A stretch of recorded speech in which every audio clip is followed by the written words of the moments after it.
जोहार म्हणजे जेल आणि समजायला तुम्ही बोलाल तेव्हा आम्हाला पण तेव्हा जोहार हा शब्द समजत नव्हता. तर आम्ही झारखंडपर्यंत पोहोचलो आणि अभ्यास केला का बाबा जोहार क्या आहे. आम्हाला माहिती पडलं, तुम्हाला माहिती पडलं पाहिजे. आजचा जो कार्यक्रम जो आहे केडी ग्रुप हा 6वं वर्ष आहे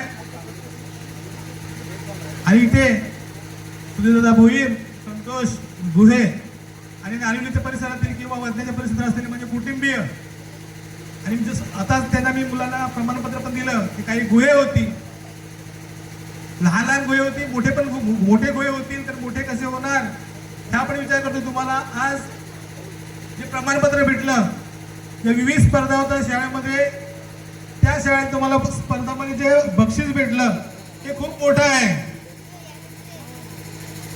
वेळ, काळ, वर्ष आणि युगावरची पिढी ह्याच्यामध्ये खूप अंतर असतं.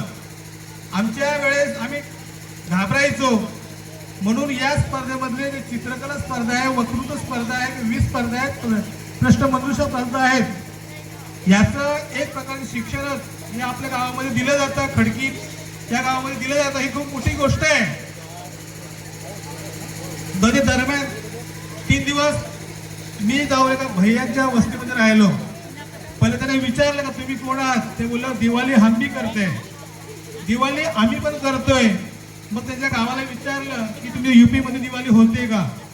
ते म्हणले हो. ज्या ज्या ठिकाणी भारतामध्ये सर्व ठिकाणी दिवाळी होते, पण दिवाळी करण्याची पद्धत ही थोडीशी वेगळी असते. बलिप्रतिपदा काय आहे आपल्याला कळत नाही, पण भारतामध्ये ज्या ज्या ठिकाणी दिवाळी होते ती वेगळी होते आणि आपल्या या खडकी नारिवली गावामध्ये अजून वेगळे होते. हे खूप छान आहे आणि याचा संदेश ही बातमी किंवा माहिती ही पूर्ण पालघर जिल्ह्यामध्ये पोचली पाहिजे की बाबा असाही कार्यक्रम होतो त्या ज्या ठिकाणी लहान मुलांचं स्पर्धा घेतली जाते आणि दिवाळीचं महत्त्व सांगितलं जातं. ही स्पर्धा 2 आपण वाचले, पण वाघाडीमध्ये पण कार्यक्रम झाला, बालापूरमध्ये कार्यक्रम झाला, अजून ठिकाणी असे दिवाळीचे कार्यक्रम होतात. पण तिथे नाच गाणं हे ते होते. नाच गाण्यामध्ये ती हे टिकली पाहिजे. शिकाल तर टिकाल म्हणजे आपली संस्कृती आहे ती पण टिकली पाहिजे. म्हणून ज्या ज्या मुलांनी मी वक्तृत्व स्पर्धेमध्ये भाग घेतला त्यांना मी नम्रपणे सांगेन, सल्ला देईन की त्याने याच्या पुढेही पण वक्तृत्व स्पर्धा म्हणजे भाषणाची स्पर्धामध्ये भाग घ्यावं लागतं. कारण तुम्ही मोठे झाल्यानंतर तुमची खूप इच्छा होईल, तुम्हाला बोलायचं आहे, मला भाषण करायचं आहे, पण काही लोक तुम्हाला ठुकरावतील. तू काय बोलणार आहेस, तू काय विचार मांडणार आहेस. तर ही परिस्थिती आता चाललेली आहे.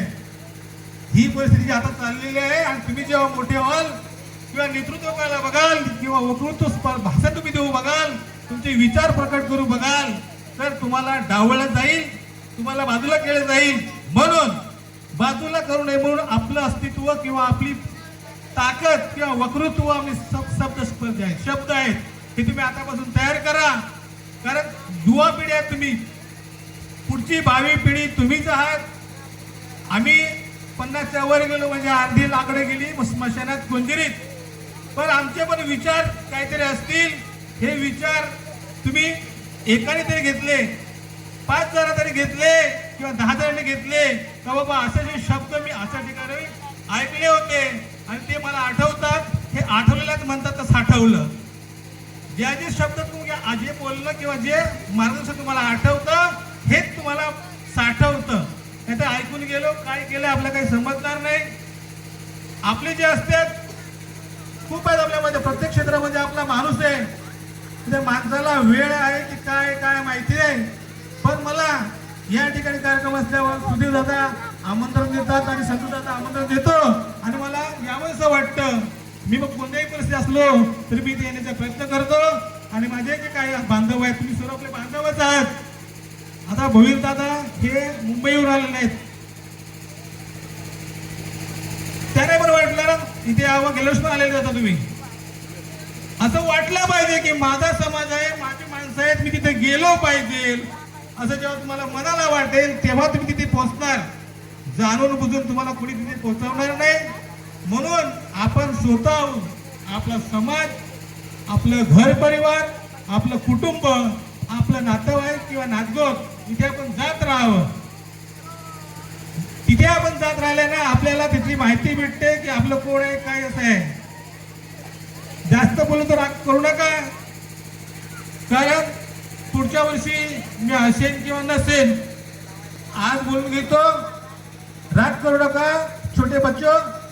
हा मित्रांनो, जरी आपल्याला शाळा सुट्टी असली तरी आपण आपला दिवाळी 22 तारखेपर्यंत 30 तारखेपर्यंत संपेल. पुढील 8 दिवस आपल्याकडे आहे. आपण पूर्ण दिवस किंवा पुढील पूर्ण सुट्टी ही सुट्टी म्हणून साजरी करू नका किंवा मजा करू नका. तोही अभ्यास करा, अभ्यास करा. तुम्हाला जी मुलं असतील ना 5वी 6वी 7वी त्यांनी हिंदी इंग्लिश पुस्तकं वाचा.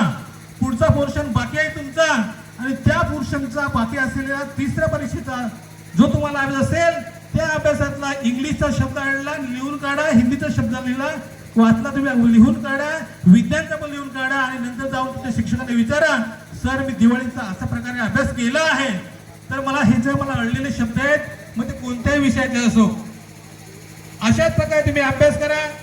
आम्ही अभ्यास करत गेलो, आम्ही शिकलो आणि ह्या रगडत्या युगामध्ये टिकलो. आम्ही पण नोकरीला आहोत. बरं वाटतं की आम्ही नापास झालो नाही. आम्ही पण नापास झालो असतो तर आम्ही पण पुढे त्या बोईसर बीसीच्या पुढे वसईच्या साईडला कामाला राहिलो असतो. जरी माझं लाईफ ठाण्यामध्ये पूर्ण मी ठाण्यामध्ये जीवन माझं गेलं. एकच संधी झाली, तिथे तुम्हाला एक मुद्दाम सांगतो, तिथे आपली 150 माणसं होती.